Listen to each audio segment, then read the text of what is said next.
Hi guys, കുടപോടൊരു കൂണ് എന്ന് വേണമെങ്കിൽ നമുക്ക് പറയാം. ഞാൻ എൻ്റെ ജീവിതത്തിൽ ഇത്രയും മുഴുത്തൊരു കൂണ് ഇത് ആദ്യമായിട്ടാണ് കാണുന്നത്. ഏതാണ്ട് അതിൻ്റെ മുകൾ ഭാഗത്ത് 1 ലിറ്റർ വെള്ളം ഒഴിച്ചാൽ കൊണ്ട് കിടക്കുമെന്നാണ് എനിക്ക് തോന്നുന്നത്. അത്രയും വലിപ്പമുള്ളൊരു കൂണാണ്. കുട പോലൊരു കൂണ് എന്ന് നമുക്ക് വേണമെങ്കിൽ ഇതിനെ പറയാം. ഇത് ഞാൻ റബ്ബർ വെട്ടുന്ന തോട്ടത്തിൻ്റെ ഒരു കുറ്റിയുടെ ചുവട്ടിൽ നിൽക്കുന്ന കൂണാണ്. ഇത്രയും വലുപ്പം കണ്ടതുകൊണ്ടാണ് ഞാൻ ഈ കൂണിൻ്റെ വീഡിയോ എടുക്കുന്നതും ഇത് പോസ്റ്റ് ചെയ്യുന്നതും. കൂണിൻ്റെ വലുപ്പം കണ്ട ഏതാണ്ട് ഒരു 1.5 അടി 1.5 അടിക്ക് അടുത്ത് ചുറ്റളവ് വരും ഈ കൂണിൻ്റെ വലുപ്പം. ഇത്രയും വലുപ്പമുള്ള കൂണ് ഞാൻ കണ്ടിട്ടില്ല. നിങ്ങളാരെങ്കിലും കണ്ടിട്ടുണ്ടെങ്കിൽ കമൻറ്റ് ചെയ്യുക. പക്ഷേ ഇത്രയും വലുപ്പത്തിലൊരു കൂണ് ഞാൻ ആദ്യം കാണുന്നതാണ്.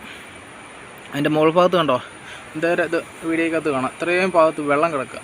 അത്രയും വെള്ളം ഉൾക്കൊണ്ട് നിൽക്കാനുള്ളൊരു കൂണെന്ന് പറയുമ്പോൾ അതിൻ്റെ വലുപ്പം എന്താണെന്ന് നിങ്ങൾ കണ്ടോണം. ഒരു ചെറിയൊരിടയ്ക്കകത്തായി കൂണ് നിൽക്കുന്നത്. ഞാനിങ്ങനെ റബ്ബർ വെട്ടി പാലെടുത്തുകൊണ്ട് നടന്നപ്പം എന്തോ ഒരു വെളുപ്പ് കണ്ടുകൊണ്ട് ഇമ്മ ഇറങ്ങി നോക്കുക. കണ്ടപ്പോൾ ഒരു കൗതുകം, അതിൻ്റെ വലിപ്പവും അതിൻ്റെ ഷേപ്പും ഒക്കെ കണ്ടപ്പോൾ തോന്നി നമുക്ക് അതിൻ്റെ ഒരു വീഡിയോ ഇട്ടേക്കാമെന്ന്. അതുകൊണ്ട് എടുത്തതാണ് ഗൈസ്.